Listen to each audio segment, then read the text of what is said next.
Hey, Chris, how you doing today, bud? I am great, man. Thanks for having me on. Dude, this book is so important to this generation because what you're doing is that even though it's in words, you are teaching modern day eyes to understand what making a movie is all about. It's not about TikTok and YouTube. Sure, they're doing great, but you're giving us history here that can change those that are on TikTok.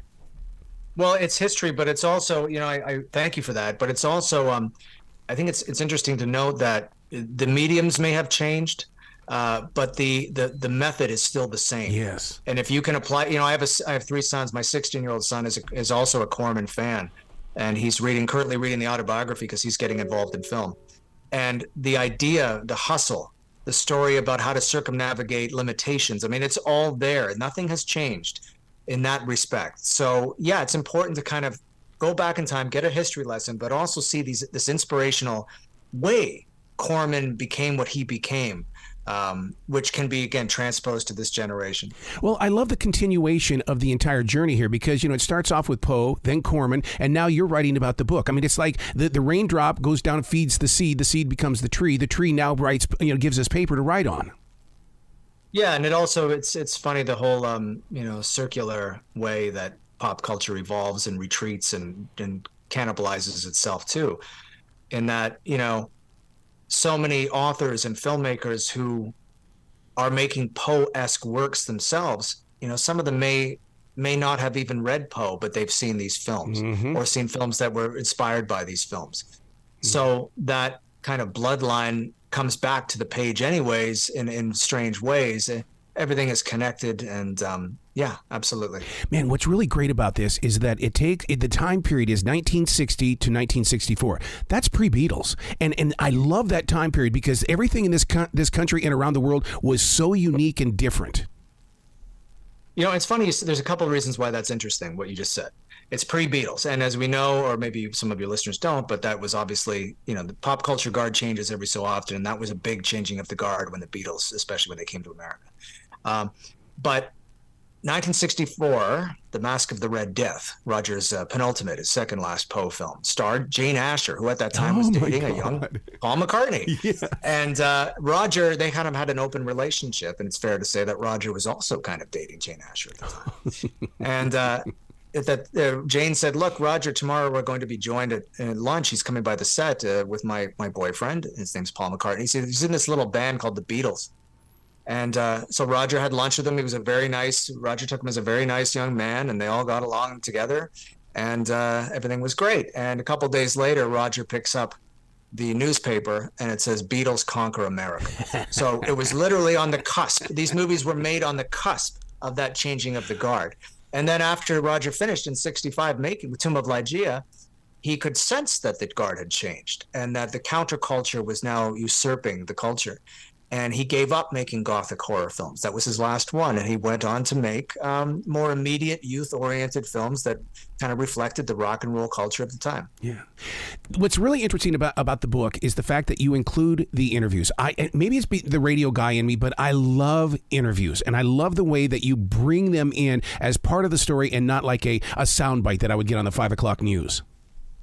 No, the interviews are important because to listen to Roger speak is to listen to a kind of poetry. Yeah. He's got this soothing, almost calm new age voice. He's a very literate, intelligent man first and foremost. It's funny that he makes all these wacky movies, but he's an intellectual, and he speaks like a college professor. So it's a joy just to listen to him speak, whether that be in the flesh or in transcribed into the written word. You can hear, if you close your eyes, you can hear him speak. It was important for me to have the interviews be the kind of spine of the book, because this book really is nothing else more, if not than a love letter to a 20-year friendship that I have with Roger, and conversations I've had for many, many years about the making of these movies.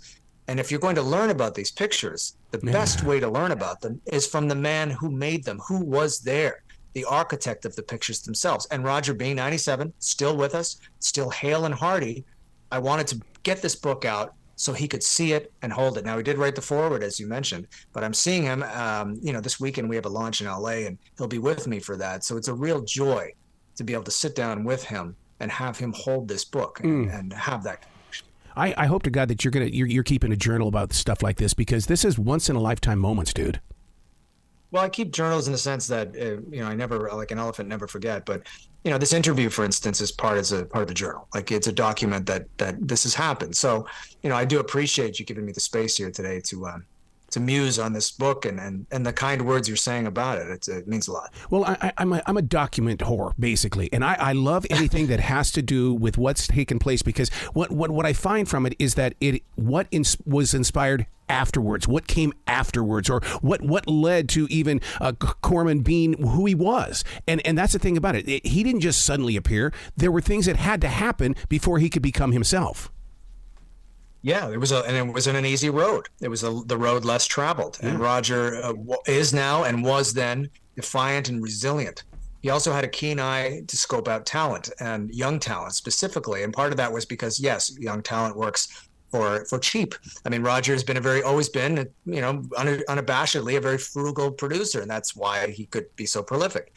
But remember, if it wasn't for Roger Corman, we would not have the new wave of American cinema that hit screens in the 1960s. We wouldn't have Jack Nicholson. Jack Nicholson's first few roles were with Roger.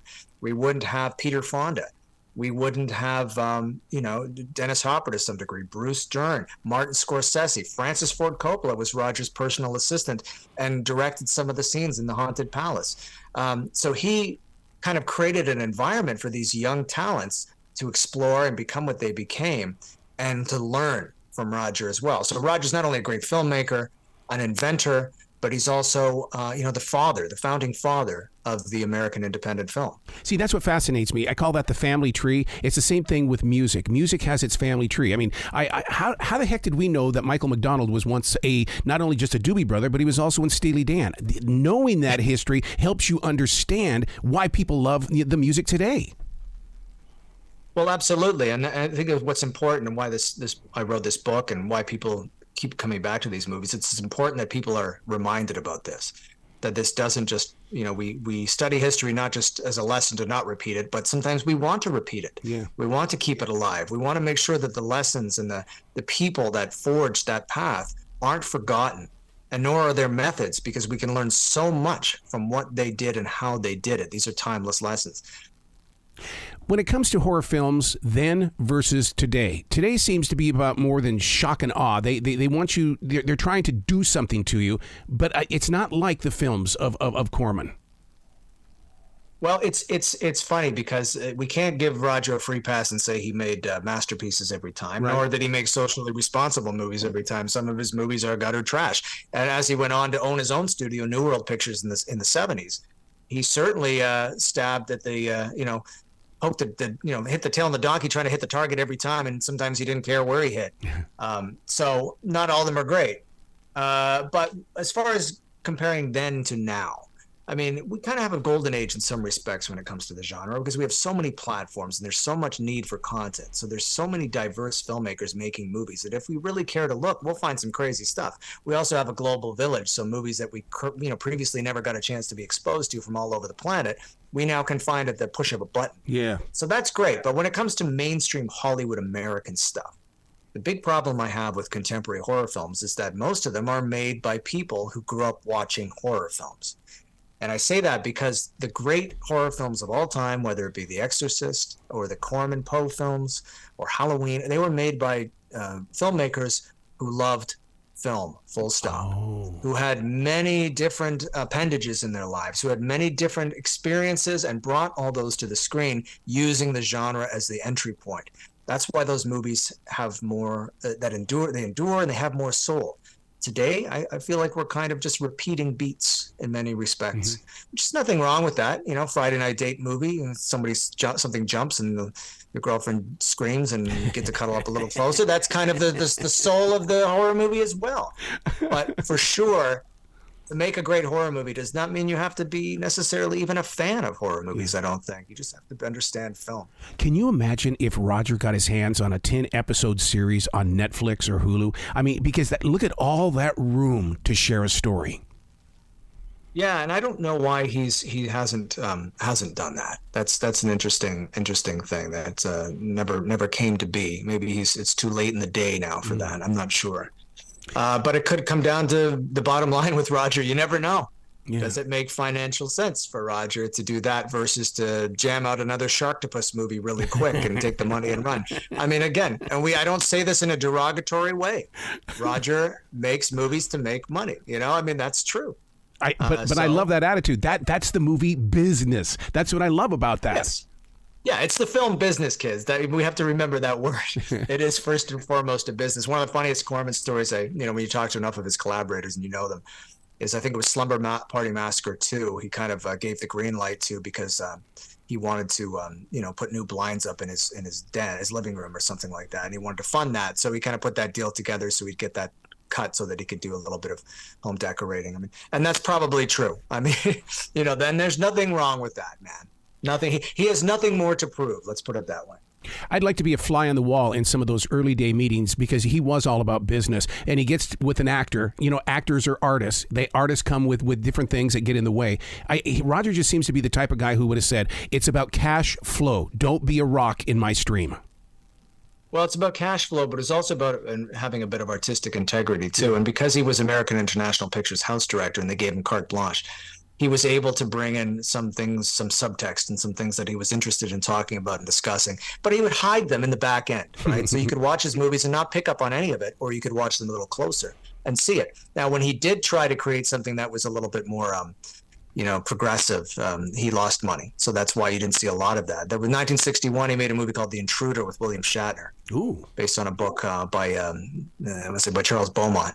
And it was about a white supremacist who rolls into a southern town and tries to frame a black man and get him lynched in the public square.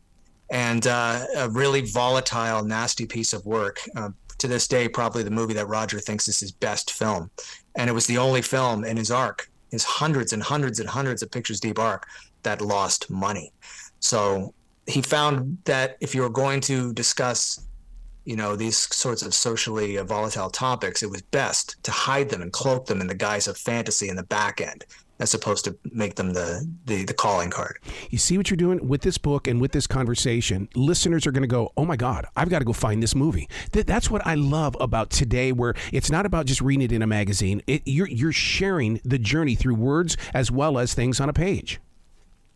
Well, thank you. And I 100% agree with that. It's also about having a vested interest in this stuff. And it's exciting for me to be able to, again, as a father, as a teacher, all these things, but as a lover of film, to be able to open doors and to be able to point arrows to things that I think are really interesting, and then feel that joy when somebody decides to go through that door and feels the same way about it. There's no better feeling in the world, no more gratification than I get anywhere, anytime, than turning people on to things I like. And primarily what I love is weird movies. So it's really cool.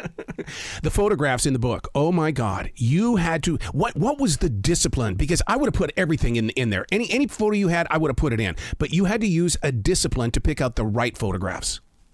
Well, first of all, you're looking for unique behind the scenes photos too, that show Roger doing what he does. So I was able to, with various collectors, to get some photos that, to my knowledge, haven't been published in print anywhere.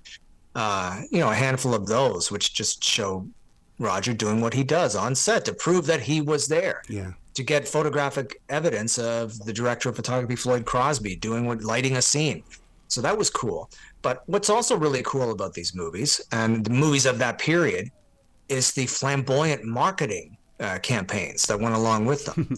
So not only finding the official American posters, which are tried and true and trotted out all the time, but to really sift through the vaults and find some of these wild European posters, which are sometimes just so outrageous, and to really get them in there as well, to not only just dazzle the eyeballs, but to exemplify the reach of these pictures. They didn't just open and close in New York or LA, any of the big cities. They spread their tendrils across the planet.